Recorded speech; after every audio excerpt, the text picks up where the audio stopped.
সুপ্রিয় দর্শক, আসসালামু আলাইকুম। আপনাদের সবাইকে স্বাগত জানাচ্ছি এখনকার আলোচনায়। আপনাদের সঙ্গে আছি আমি সিরাজুল ইসলাম।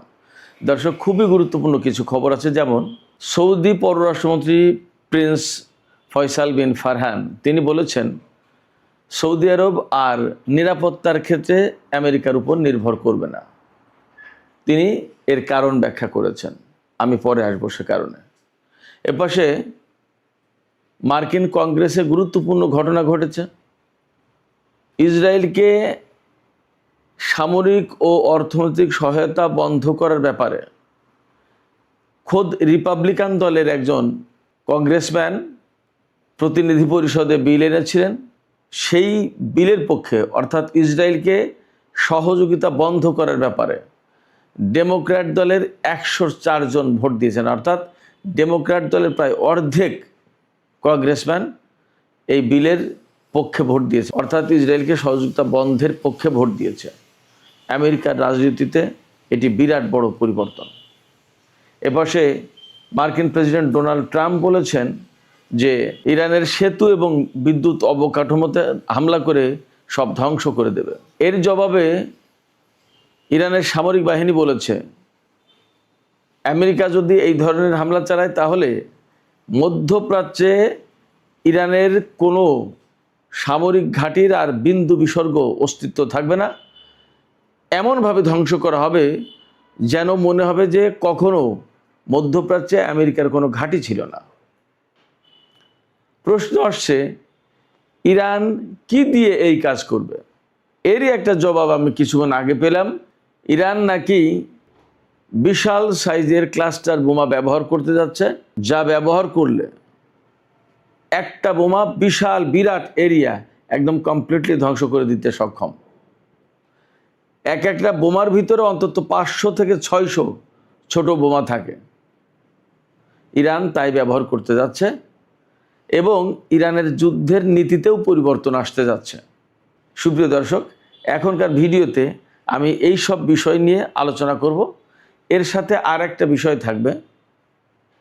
মার্কিন ভাইস প্রেসিডেন্ট জেডি ভ্যান্স বলেছেন ইসরায়েলের কিছু লোক আমেরিকার ভিতরে এই প্রচারণা চালিয়েছিল যেন আমেরিকা ইরানের সাথে চুক্তি না করে, যুদ্ধ চালিয়ে যায়।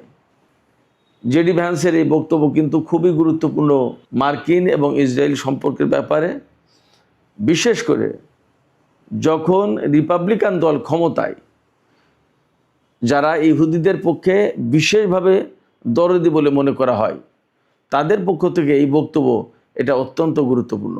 কেন গুরুত্বপূর্ণ আমি আশা করি শেষ দিকে বিশ্লেষণ করব।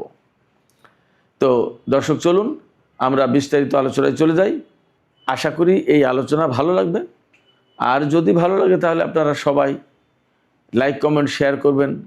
যারা নতুন ভিডিও দেখছেন কিন্তু চ্যানেলটি সাবস্ক্রাইব করেননি, তারা সাবস্ক্রাইব করতে পারেন এবং চ্যানেলটির অগ্রগতি উন্নয়নে আপনারা সবাই যার যার জায়গা থেকে বিশেষ ভূমিকা পালন করতে পারেন। দর্শক, চলুন এবার আমরা বিস্তারিত আলোচনায় চলে যাই। সর্বপ্রথম যে বক্তব্য আমি দিয়েছি, আলোচনাটা এনেছি, সেটি হচ্ছে যে সৌদি পররাষ্ট্রমন্ত্রী প্রিন্স ফয়সাল বিন ফারহান তিনি একটা বক্তব্য দিয়েছেন, যে বক্তব্য একেবারে বিশ্ব রাজনীতিতে ঝড় বয়ে গেছে। তিনি নাকি বলেছেন যে সৌদি আরব নিরাপত্তার জন্য আর আমেরিকার উপরে নির্ভর করবে না। কারণ তিনি এই ব্যাখ্যা করেছেন, কারণ যে আমেরিকা নিজেদের ঘাঁটি রক্ষা করতে পারছে না, সেই আমেরিকা সৌদি আরবের নিরাপত্তা কিভাবে দেবে? আমি শুরুতে একটা কথা বলেছি, নাকি বলছি এই কারণে, আমি যে জায়গা থেকে প্রিন্স ফয়সাল বিন ফারহানের বক্তব্য শুনলাম সেটা ছিল আরবিতে। আমি আরবিটা যেহেতু বুঝি না আরবি অর্থ, সেই কারণে আমি একদম সরাসরি বলতে পারছি না যে এটা তিনি বলেছেন। বাট সেই বক্তব্যের ইংরেজি অনুবাদ ছিল এটা, যার কারণে নাকি বলেছি। আবার আমি সেই আরবিটুকু যে কোনোভাবে অনুবাদ করে কোনোভাবে আমি শুনবো সেই সময় বা সেই সুযোগ আমি পাইনি। তবু ইংরেজি অনুবাদের উপর ভিত্তি করে আমি বলছি, সৌদি পররাষ্ট্রমন্ত্রী প্রিন্স ফয়সাল বিন ফারহান এই কথা বলেছেন এবং তিনি কেন এটা বলছেন তার তো কারণ ব্যাখ্যা করেছেন যে আমেরিকা যেহেতু নিজেদের ঘাঁটি রক্ষা করতে পারছে না, সেক্ষেত্রে তারা সৌদি আরবের নিরাপত্তা কি দেবে, অতএব তাদের উপর নিরাপত্তার ব্যাপারে আর রিলাই করার কোনো প্রশ্ন নেই। তাহলে সৌদি আরব কার উপর ভরসা করবে? এ প্রশ্ন যেমন আসছে, তেমনি একথাও অবধারিতভাবে বলতে হবে যে তাহলে ইরানের সাথে আমেরিকার যে যুদ্ধ, এবং তার সাথে তো ইসরায়েল জড়িত ছিল, এই যে বিরাট বিশাল যুদ্ধ, এই যুদ্ধে আরব রাষ্ট্রগুলো কি বুঝে গেছে যে আমেরিকা এখানে পরাজিত হতে চলেছে, এবং ইরান কি আসলে মধ্যপ্রাচ্যের তথা সারা বিশ্বের রাজনীতি, সামরিক নীতি এবং কৌশলগত যে সমীকরণ ছিল সেগুলো পরিবর্তন করে দিল? এই প্রশ্ন আমি আপনাদের কাছেই রাখলাম, আপনারা জবাব দিতে পারেন কমেন্টের মাধ্যমে। আর আমি একটু বলি যে অবশ্যই পরিবর্তন করে দিয়েছে বলে আমি মনে করি, কারণ সৌদি আরবের মতো দেশ যারা যুগের পর যুগ আমেরিকার এই নিরাপত্তার উপর ভরসা করেছে, আমেরিকার সিকিউরিটি আমব্রেলার আন্ডারে ছিল, সেই সৌদি আরব যখন এই কথা বলছে, তখন এতে কোনো সন্দেহ নেই যে আমেরিকা এখানে পরাজিত হতে যাচ্ছে এবং এই যুদ্ধের ভেতর দিয়ে বিশ্বের চালচিত্র বদলে গেছে। এখন এখানে প্রথম যে প্রশ্ন রেখেছিলাম যে আমেরিকার নিরাপত্তার উপর যদি সৌদি আরব ভরসা না করে, তাহলে কার নিরাপত্তার উপরে তারা ভরসা করবে এবং কি করতে যাচ্ছে সৌদি আরব? তাহলে এখানে দুটো ব্যাপার আছে। একটা ব্যাপার হচ্ছে যে ইরান সরাসরি নিজস্ব প্রযুক্তি, নিজস্ব ক্যাপাসিটিতে আমেরিকাকে প্রধানত কোণঠাসা করে ফেলেছে, এতে কোনো সন্দেহ নেই।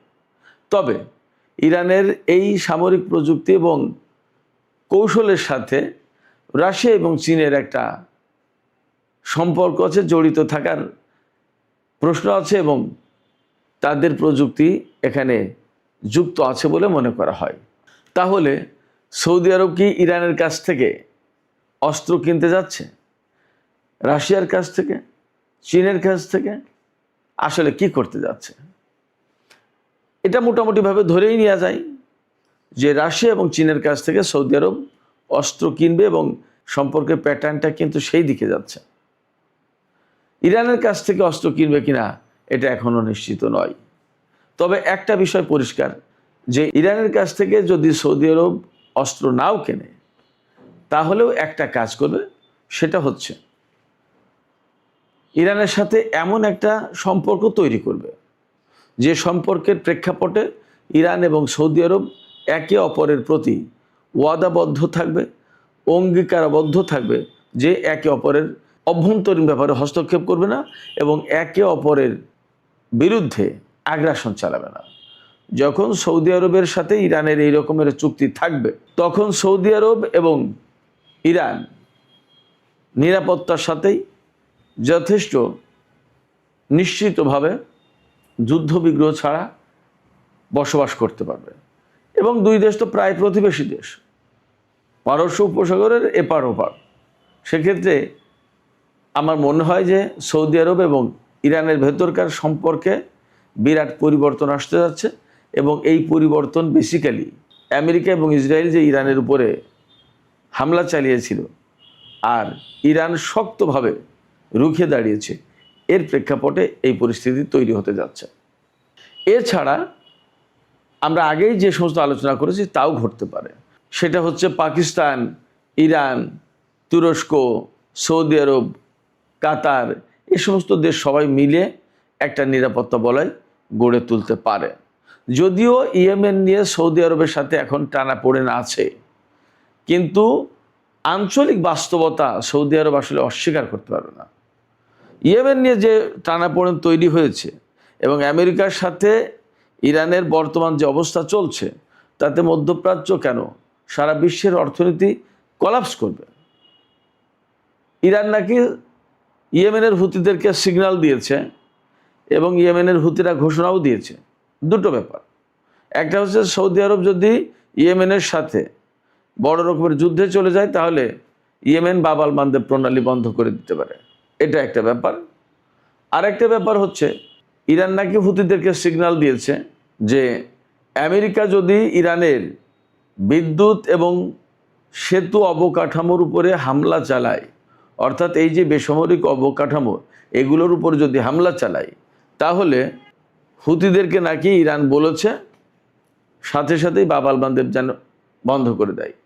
বাব আল মানদেব প্রণালী বন্ধ করলে আর হরমুজ প্রণালী তো বন্ধ করতে পারবেই বা করেছে। ইরানের অনুমতি ছাড়া সেখান থেকে জাহাজ যাওয়ার কোনো পরিস্থিতি নেই। কোনো জাহাজ কোম্পানিকে নিরাপত্তা দিতে চেয়েছিল আমেরিকা, তারা প্রত্যাখ্যান করেছে, বলেছে যে তোমরা যে নিরাপত্তা দিচ্ছ, জাহাজ পার হতে যাচ্ছে আর ইরান হামলা চালাচ্ছে, দু একটা জাহাজ ডুবেও গেছে, অতএব তোমাদের নিরাপত্তার উপর ভরসা করি না। ফলে হরমুজ প্রণালীতে শেষ কথা ইরানি বলবে, যা পরিস্থিতি আমরা দেখতে পাচ্ছি। তাতে হরমুজ প্রণালী এবং বাব আল মানদেব প্রণালী যখন বন্ধ হয়ে যাবে, তখন বিশ্বের অর্থনীতি কোথায় থাকবে? বাব আল মানদেব প্রণালী বন্ধ করলে সংকটটা কিভাবে তৈরি হবে?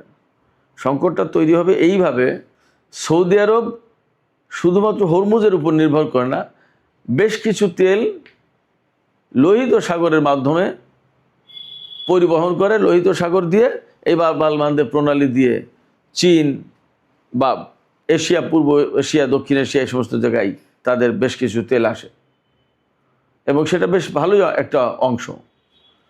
বাব আল মানদেব যদি বন্ধ করে দেওয়া হয়, তাহলে এই তেলের পরিবহন বিরাট অংশে বন্ধ হয়ে যাবে।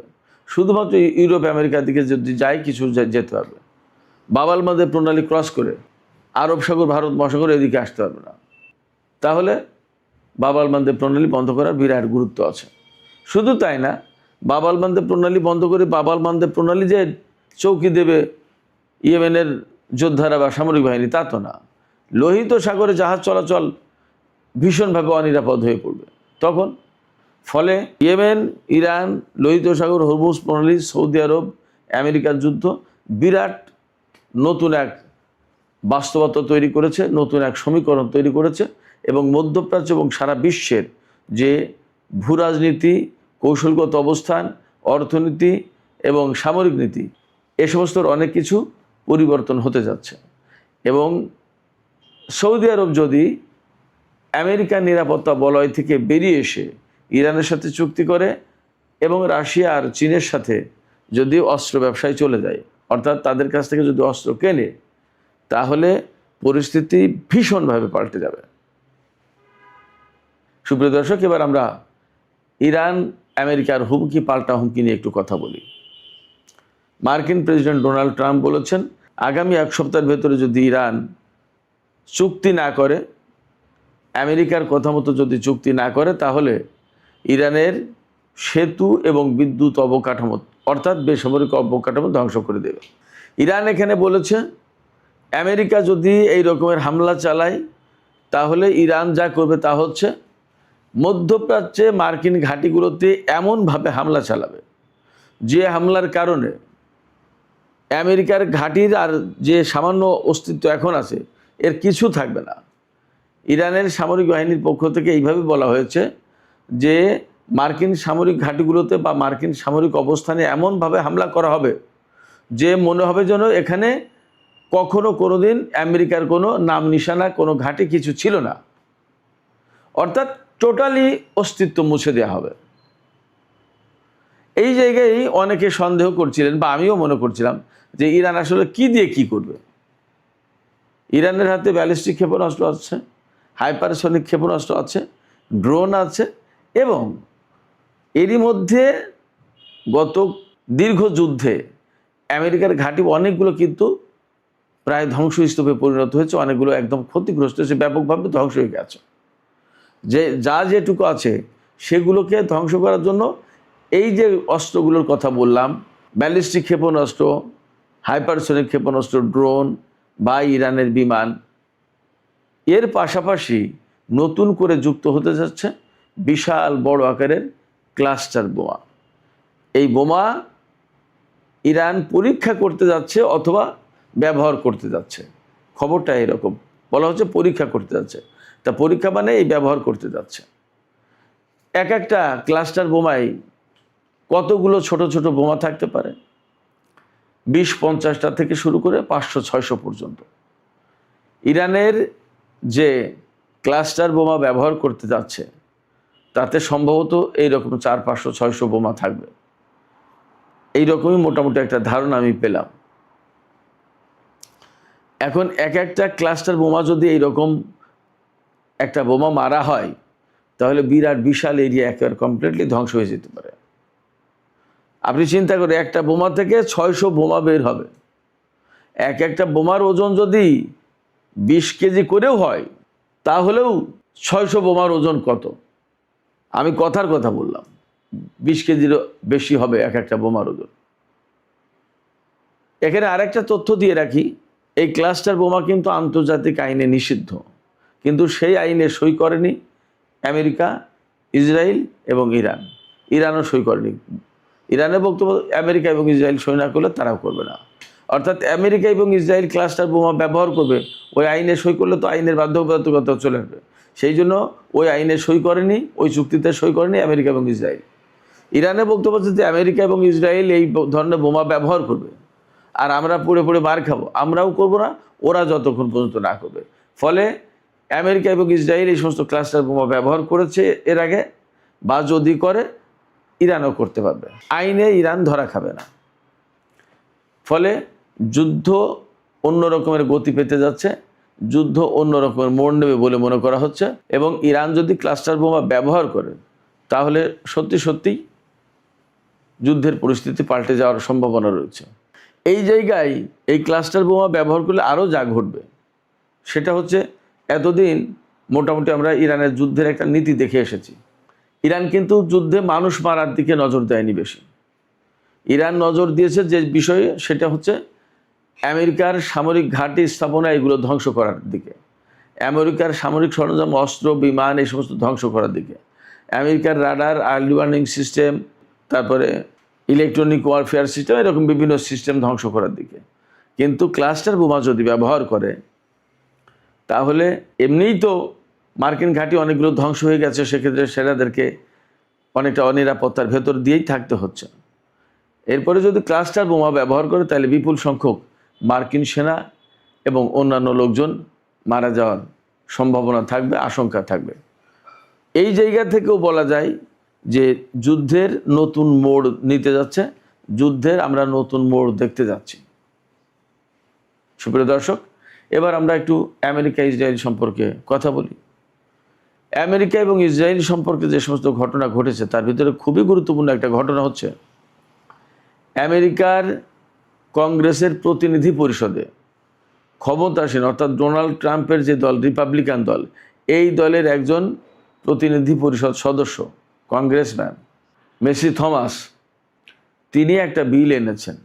তিনি বিল এনেছেন যে ইসরায়েলকে এইভাবে বিনা বাক্য ব্যয়ে এত বিপুল অঙ্কের সামরিক এবং অর্থনৈতিক সহযোগিতা দেওয়া যাবে না, দরকার নেই, বন্ধ করে দিতে হবে।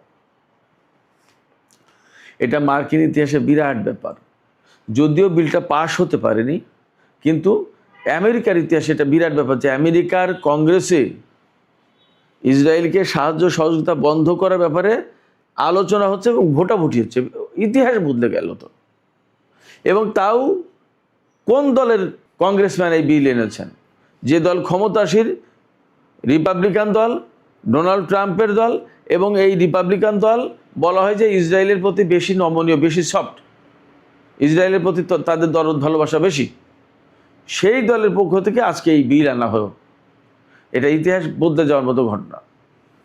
সেই বিল যদিও পাশ হয়নি, কিন্তু ভোটাভুটিতে দেখা গেছে ডেমোক্র্যাট দলের 104 জন সদস্য এই বিলের পক্ষে ভোট দিয়েছে, অর্থাৎ ইসরায়েলকে সাহায্য সহযোগিতা বন্ধ করতে হবে এই বিলের পক্ষে ভোট দিয়েছে, এই কথার পক্ষে ভোট দিয়েছে 104 জন ডেমোক্র্যাট সদস্য।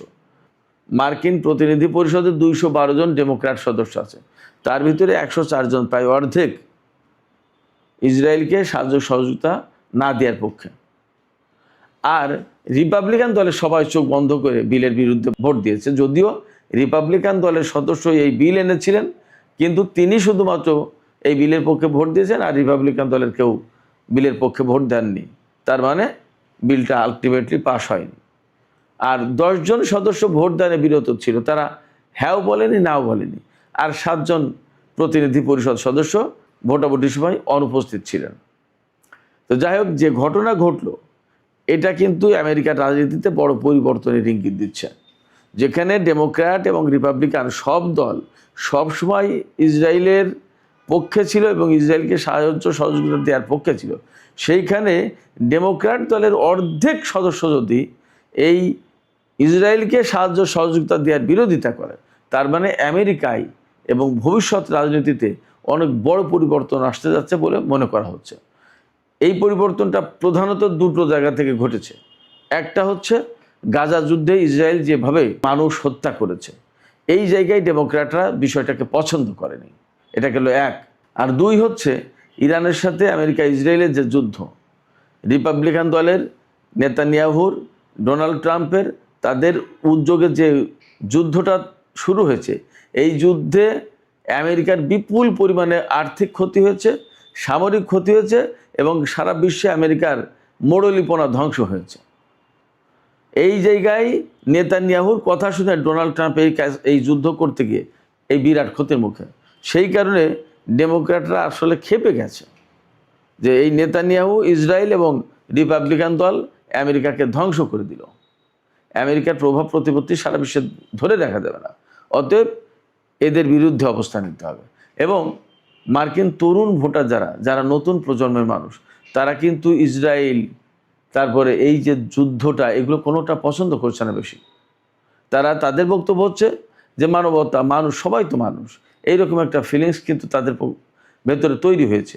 এবং আমরা এটাও দেখতে পাচ্ছি যে আমেরিকায় কিন্তু ইহুদি বিদ্বেষ প্রচণ্ডভাবে বেড়েছে।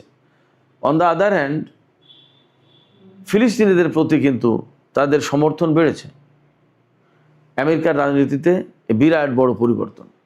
এইরকম একটা প্রেক্ষাপটে মার্কিন রাজনীতি যখন ইসরায়েল, ইরান, আমেরিকা, বর্তমান যুদ্ধ, এই সমস্ত নিয়ে তোলপাড় করছে, তখন জেডি ভ্যান্স এক পডকাস্টে, একটা অনুষ্ঠানে, সাক্ষাৎকারমূলক অনুষ্ঠান, তাতে বক্তব্য দিয়েছেন এবং তাতে বলেছেন যে ইসরায়েল এবং আমেরিকা যখন ইরানের সাথে যুদ্ধ করলো, 40 দিন যুদ্ধ করার পর যে চুক্তি করতে যাচ্ছিল, সেই চুক্তির বিরোধিতা করার জন্য ইসরায়েলের কিছু লোক আমেরিকার রাজনীতিবিদদের ভিতরে প্রচারণা চালিয়েছে। এবং কে বলছেন? মার্কিন ভাইস প্রেসিডেন্ট জেডি ভ্যান্স, যিনি আগামী প্রেসিডেন্ট নির্বাচনে আমেরিকায় রিপাবলিকান দলের পক্ষ থেকে প্রেসিডেন্ট পদে প্রার্থী হবেন বলে ধারণা করা হচ্ছে, তিনি বলছেন। তার মানে ইসরায়েলের বিরুদ্ধে অবস্থান। এটাও আর একটা গুরুত্বপূর্ণ ব্যাপার। খোদ রিপাবলিকান দলের ভেতরে যিনি ভাইস প্রেসিডেন্ট, পরবর্তীতে প্রেসিডেন্ট হবেন বলে ধারণা করা হয়, তিনি এই কথা বলছেন। তার মানে কি? জেডি ভ্যান্সও বেসিক্যালি ইসরায়েলের বিরুদ্ধে অবস্থান নিলেন, এটা পরিষ্কার। এবং আরেকটা খবর আমি আপনাদেরকে দিই, নেতানিয়াহু আমেরিকা সফরে যাবেন। বিভিন্ন জায়গায় খবরে বলা হচ্ছে ডোনাল্ড ট্রাম্পের সাথে তার মিটিং হওয়ার সম্ভাবনা কম। নেতানিয়াহু ডোনাল্ড ট্রাম্পের সাথে মিটিং করতে চেয়েছেন, কিন্তু ডোনাল্ড ট্রাম্প সম্ভবত মিটিং করবে না, এইরকম কথা এখনও পর্যন্ত। ডোনাল্ড ট্রাম্পের পক্ষ থেকে বা হোয়াইট হাউসের পক্ষ থেকে বলা হয়েছে যে নেতানিয়াহুর সাথে বৈঠকের কোনো পরিকল্পনা ট্রাম্পের নেই। তাহলে কার্যত আমেরিকার ভেতরে ইসরায়েলের ব্যাপারে কি একটা বড় পরিবর্তন আসতে যাচ্ছে? অথচ 1967 সালে আরব ইসরায়েল যুদ্ধের পর আমেরিকা একেবারে অন্ধভাবে ইসরায়েলকে সমর্থন করা শুরু করেছিল এবং তার এত বছর ধরে, এত যুগ ধরে যে নীতি অনুসরণ করে আসে, তা হলো এই যে ইসরায়েল হচ্ছে মধ্যপ্রাচ্যে আমেরিকার প্রধান স্বার্থ দেখাশোনাকারী দেশ। এবং এই কারণে আমেরিকা ইসরায়েলকে সব ধরনের সামরিক, অর্থনৈতিক, রাজনৈতিক সব ধরনের সহযোগিতা দেয়, কূটনৈতিক। এবং ইসরায়েলের বিরুদ্ধে আজ পর্যন্ত জাতিসংঘ নিরাপত্তা পরিষদে আমেরিকা একটা বিলও পাশ হতে দেয়নি, ভেটো দিয়েছে। সেই আমেরিকার ভিতরে যখন এইরকম একটা অবস্থা, তখন মনে করা হচ্ছে যে একটা বড় পরিবর্তন আসলেই মধ্যপ্রাচ্যে আন্তর্জাতিক রাজনীতিতে আসতে যাচ্ছে, যেখানে ইসরায়েলের অবস্থান আসলে কি হবে তা নিয়ে ভাবার যথেষ্ট সুযোগ রয়েছে এবং কারণ রয়েছে, প্রয়োজনও আছে। সুপ্রিয় দর্শক, এখনকার আলোচনা এখানে শেষ করব। আলোচনা শেষের আগে আমি আপনাদের কাছে জানতে চাই, আপনাদের মতামত নিতে চাই, আসলে আপনারা কি মনে করছেন, বিশ্ব রাজনীতিতে ইসরায়েল কি আরও কোণঠাসা হতে যাচ্ছে? এবং আমেরিকা যদি ইরানের উপরে বেসামরিক অবকাঠামোতে হামলা চালায় তাহলে আসলে ইরান কি মধ্যপ্রাচ্যের বা যুদ্ধের গতি প্রকৃতি ভীষণভাবে বদলে দেবে কিনা। আরও একটা প্রশ্ন আছে, আপনারা যে কয়টার জবাব বা কমেন্ট দিতে চান। সৌদি আরব যে কথা বলছে তাতে কি মনে হচ্ছে আসলে সৌদি আরবের অবস্থান বদলে যাচ্ছে? আপনাদের মতামত জানিয়ে কমেন্টে লিখবেন। আর ভিডিও ভালো লাগলে আবারও বলি, লাইক কমেন্ট শেয়ার করবেন। এবং এখানে আমি আরেকটি কথা বলে রাখি, আমরা আরেকটি নতুন চ্যানেল খুলেছি, গতকালকেও বলেছিলাম, আজকেও বলি। সেটার নাম হচ্ছে টক উইথ সিরাজ ইনসাইট। সেখানে এশিয়া, দক্ষিণ এবং দক্ষিণ পূর্ব এশিয়ার পলিটিক্স, ভূ রাজনীতি, কৌশলগত বিষয়, অর্থনীতি, ব্যবসা বাণিজ্য ইত্যাদি নিয়ে আলোচনা করা হচ্ছে। আপনারা এই চ্যানেলটির দিকে একটু নজর দিতে পারেন। এই অঞ্চলের খোঁজখবর যারা আপনারা জানতে ইচ্ছুক এবং খুবই ইন্টারেস্টিং, যেমন আজকেই একটা আলোচনা করেছি, পাকিস্তানের বেলুচিস্তান নাকি স্বাধীন হয়ে যাচ্ছে, ভারতের গণমাধ্যম খবর দিচ্ছে। আসলে ঘটনা কি, সত্যিই কি ব্যাপারটা তাই? এবং যদি তাই হয় তাহলে ভারত, চীন, পাকিস্তান এদের সুবিধা অসুবিধা, স্বার্থ এগুলো কি হবে? সুন্দর আলোচনা, আপনারা শুনতে পারেন। এবং ওই চ্যানেলটিও আপনারা সাবস্ক্রাইব করে একটু ডেভেলপমেন্টের জন্য ভূমিকা রাখেন। সুপ্রিয় দর্শক, আপনারা সবাই অনেক অনেক ভালো থাকুন। আল্লাহ হাফেজ।